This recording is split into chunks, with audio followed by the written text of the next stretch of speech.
युवाओं में तनाव, अवसाद और फिर आत्महत्या की बढ़ती प्रवृत्ति को लेकर लंबे समय से चिंता जताई जाती रही है।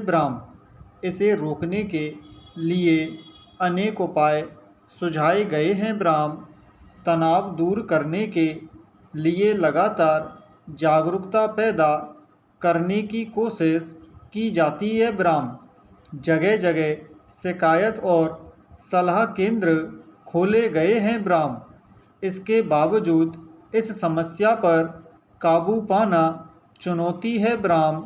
सबसे चिंताजनक स्थिति तो यह है कि जिन चिकित्सकों के माध्यम से अवसाद जैसी स्थितियों से पार पाने की उम्मीद की जाती है, वे खुद इस समस्या से ग्रस्त होकर खुदकुशी करते देखे जाते हैं। ताज़ा आंकड़े के मुताबिक 2010 से 2020 के बीच 350 मेडिकल छात्रों, रेजिडेंट डॉक्टरों और चिकित्सकों ने खुदकुशी कर ली। इसे लेकर इंडियन मेडिकल कांग्रेस ने चिंता जताई और चिकित्सकों और अस्पताल प्रबंधन से इस मामले में सकारात्मक वातावरण बनाने की सलाह दी है। चिकित्सकों में बढ़ते अवसाद के पीछे बड़ा कारण उन पर कामकाज का बढ़ता दबाव और तनाव है। आत्महत्या करने वालों चिकित्सकों का विश्लेषण करने से पता चला है कि वे अत्यंत मेधावी थे, सबसे तेज दिमाग थे, मगर उनका मानसिक स्वास्थ्य कमज़ोर था। वे अपने पेशेवर जीवन में उत्कृष्ट प्रदर्शन कर सकते थे। पैरा चिकित्सा विज्ञान के अनुसार अवसाद अक्सर ऐसे लोगों को जल्दी अपनी गिरफ्त में ले लेता है जो अतिरिक्त रूप से संवेदनशील, प्राय मेधावी और कमज़ोर मानसिक स्वास्थ्य वाले होते हैं। ऐसे लोगों को सामाजिक संबल की बहुत ज़रूरत होती है। मगर हैरानी की बात है कि चिकित्सा के पेशे में रहते हुए भी लोगों को इस समस्या की पहचान नहीं हो पाती। ऐसा नहीं माना जा सकता कि अवसाद के लक्षण उनके आसपास रहने वाले लोगों को नज़र न आए होंगे। अब तो यह भी छिपा तथ्य नहीं है कि अक्सर पढ़ाई लिखाई, परीक्षा और काम के दबाव में युवाओं का मानसिक संतुलन बिगड़ जाता है। इसीलिए परीक्षा आदि के समय माता पिता और अध्यापकों को विद्यार्थियों के प्रति विशेष रूप से ध्यान देने की सलाह दी जाती है। उन्हें स्नेह और प्रोत्साहन पूर्ण वातावरण देने का प्रयास किया जाता है। हैरानी की बात है कि चिकित्सा विज्ञान से जुड़े लोग भी इस मामले में अपने किसी पीड़ित सहकर्मी या सहपाठी के प्रति वैसे ही उदासीन नज़र आ रहे हैं जैसे समाज के सामान्य लोग देखे जाते हैं। अच्छी बात है कि इसे लेकर इंडियन मेडिकल कांग्रेस ने व्यापक रूप से सतर्कता अभियान चलाने की पहल की है। पैरा अवसाद हमारे देश में एक गंभीर समस्या का रूप ले चुका है। खासकर युवा इसकी गिरफ्त में जल्दी आ जाते हैं, इसलिए कि उन पर पढ़ाई लिखाई और पैसे आदि में अव्वल रहने का दबाव अधिक बड़ा है ब्राह्म। उनकी महत्वाकांक्षाएं भी बड़ी हैं ब्राह्म।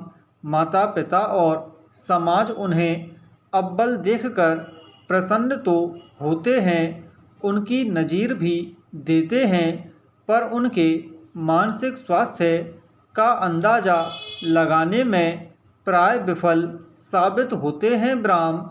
इसी का नतीजा है कि मामूली विफलता पर भी कई युवा गहरे अवसाद में चले जाते हैं और धीरे धीरे आत्महंता हो जाते हैं ब्राह्म।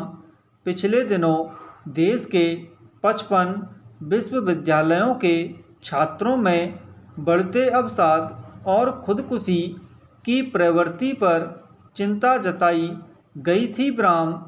कुछ तो युवाओं में यह समस्या इसलिए भी तेजी से घर कर रही है कि पढ़ाई लिखाई कर चुकने के बाद भी उन्हें जीवन जीने का कोई बेहतर जरिया नज़र नहीं आता ब्राह्म। ऐसे में युवाओं को अपनी गिरफ्त में लेती इस समस्या के विभिन्न पहलुओं का बारीक अध्ययन और व्यावहारिक उपायों पर विचार की जरूरत है ब्राह्म। पैरा शिक्षा का स्तर बढ़ाने के लिए योजनाओं या शिक्षा नीतियों को लागू किया जाता है कि विद्यार्थियों को उत्कृष्ट शिक्षा और रोजगार मिले ब्राह्म। पर विडंबना है कि शिक्षा देने वाले शिक्षक अपने पद प्रतिष्ठा को दांव पर लगाकर परीक्षा प्रणाली का गला घोंट देते हैं ब्राह्म। किसी भी स्कूल में परीक्षा के दौरान विद्यार्थियों को शिक्षकों द्वारा नकल करवाने के समाचार शर्म से सिर झुका देते हैं और शिक्षा और शिक्षक की कर्तव्य निष्ठा पर कार्यप्रणाली पर प्रश्न चिन्ह लगाते हैं ब्राह्म। हालांकि सभी शिक्षक ऐसे नहीं होते हैं, लेकिन इस तरह के कुछ लोगों की वजह से ही समूचा शिक्षक समुदाय बदनाम होता है ब्राह्म।